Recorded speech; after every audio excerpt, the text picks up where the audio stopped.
About a month ago, I released a video about a Smartknob that I modified, and it has become really popular.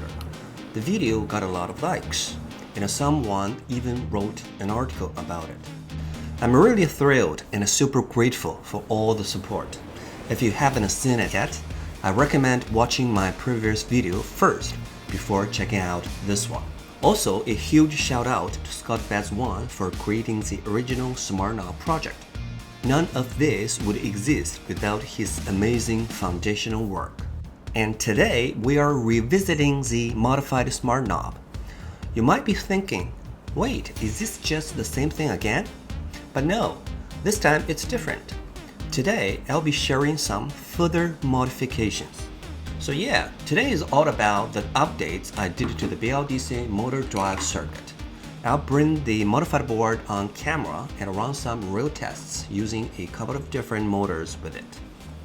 If you stick around until the end, you can modify your own Smartknob. So let's get started.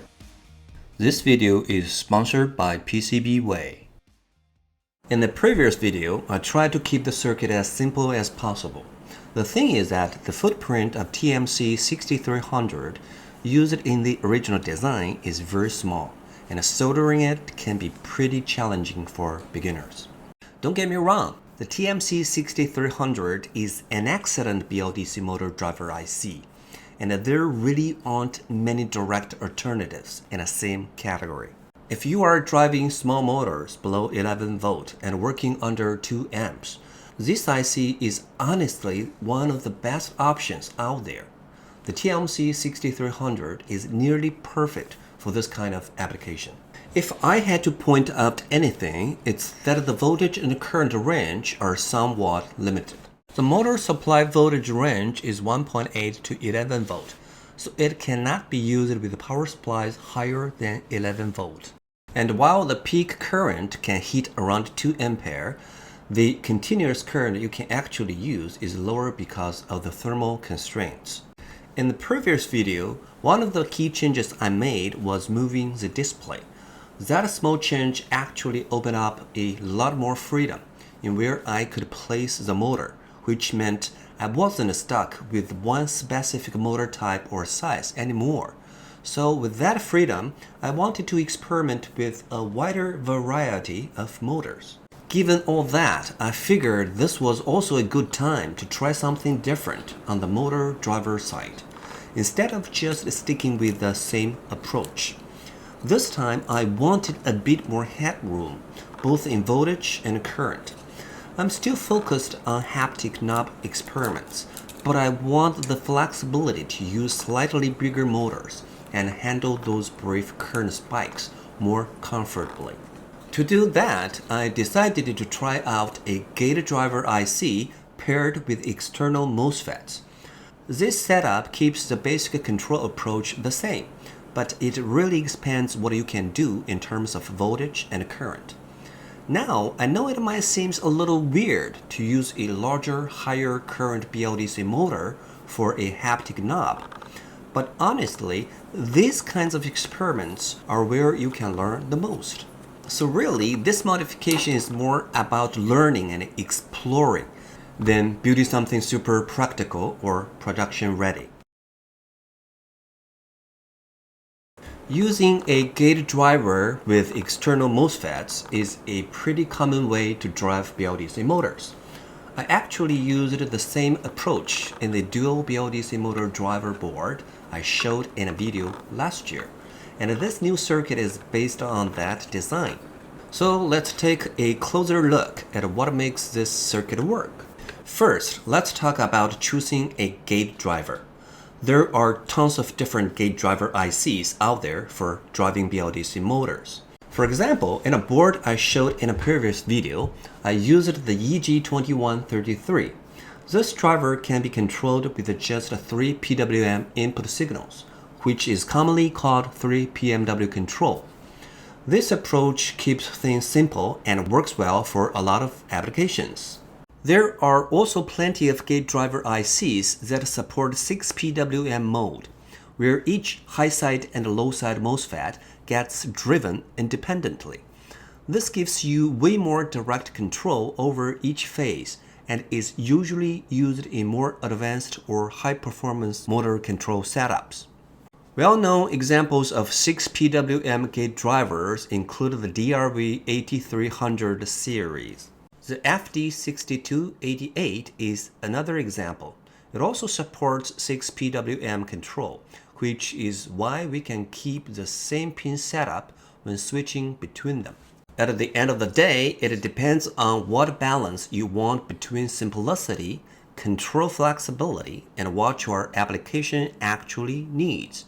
This time, I actually built two versions of the board, one using 3 PWM mode and another using 6 PWM mode. Since I already had the schematic and a PCB design from the previous project, I only needed to tweak the motor driver section. That made it pretty quick and straightforward to build both versions.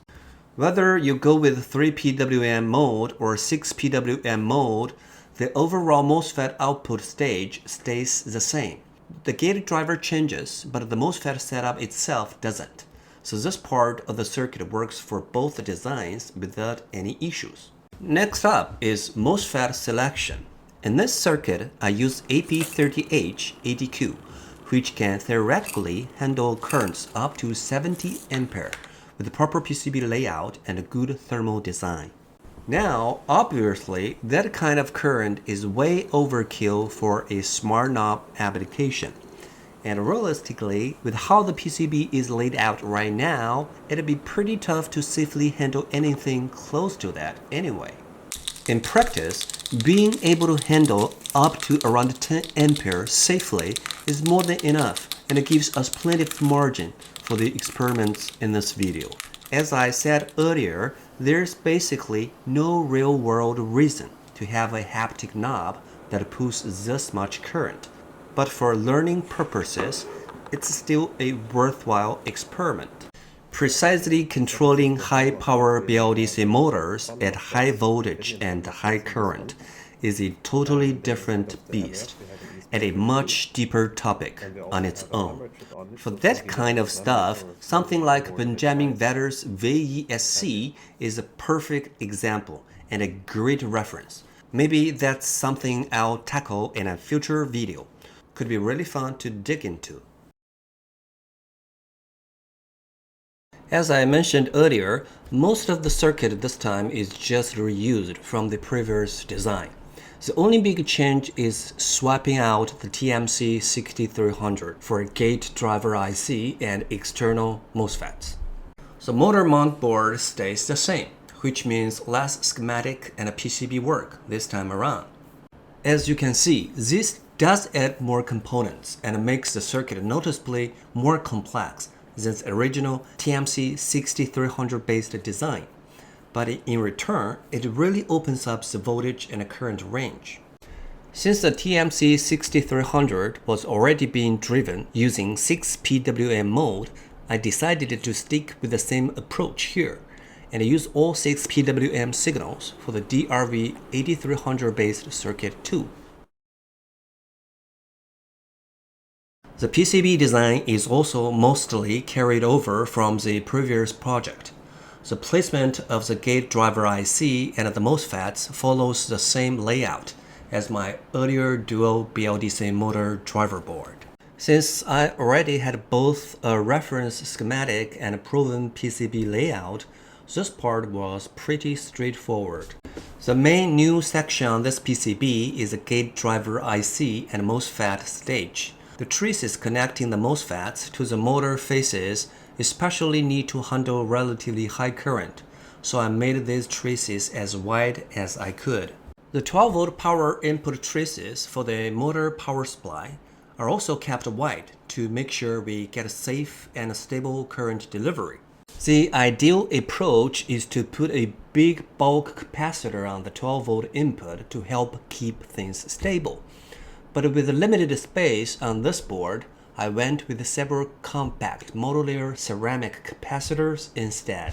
Once the design was done, I uploaded the fabrication files to PCBWay and had the PCBs made. About a week later, these shiny new PCBs showed up at my desk. As always, the building quality is excellent. Next up, time to solder the new PCB. This is the fun part. And done! This time I soldered everything by hand. How does it look? Now, as usual, what you are seeing here is the revised, fully working version.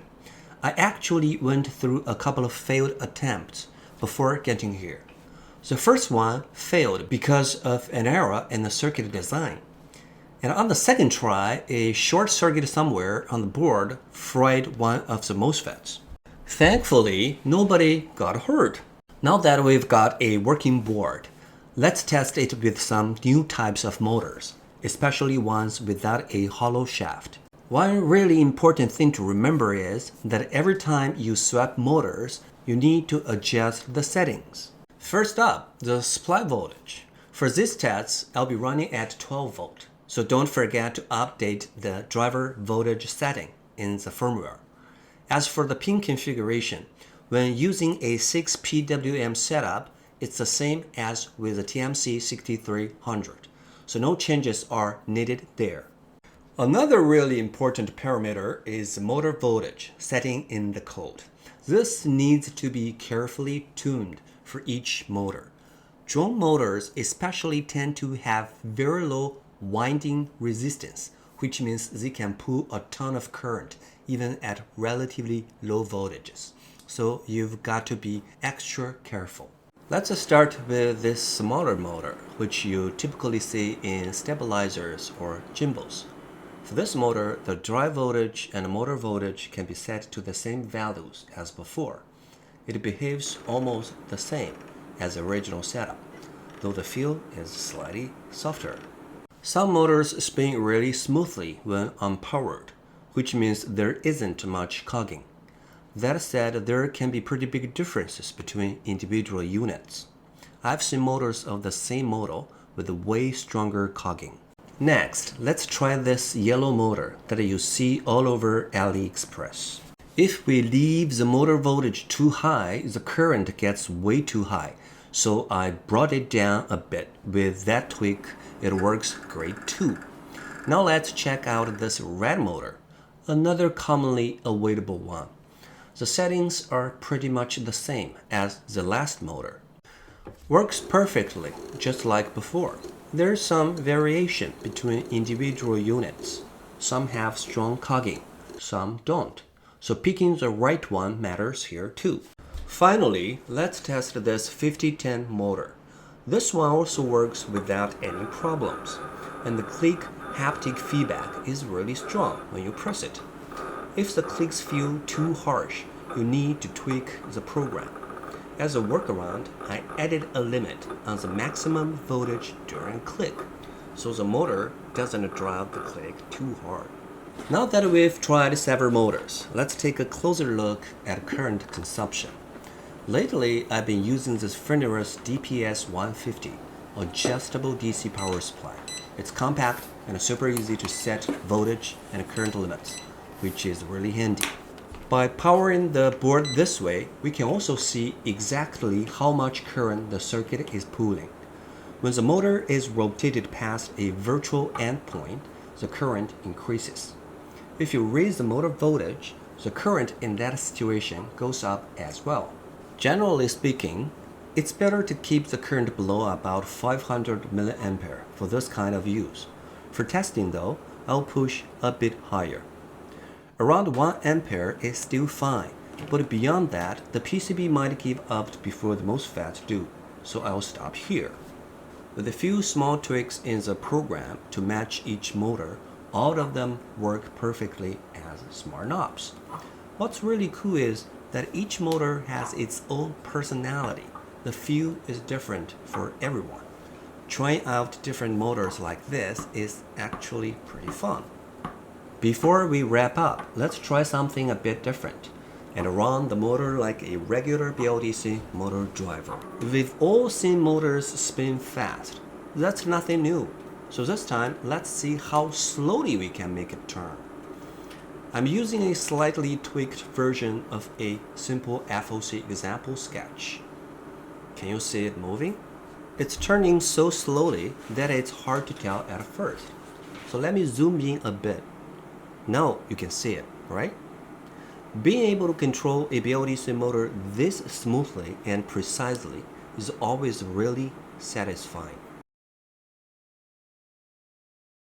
In this video, I swapped out the TMC 6300 BLDC motor driver for a gate driver IC plus external MOSFETs, while keeping the core Smartknob functionality the same.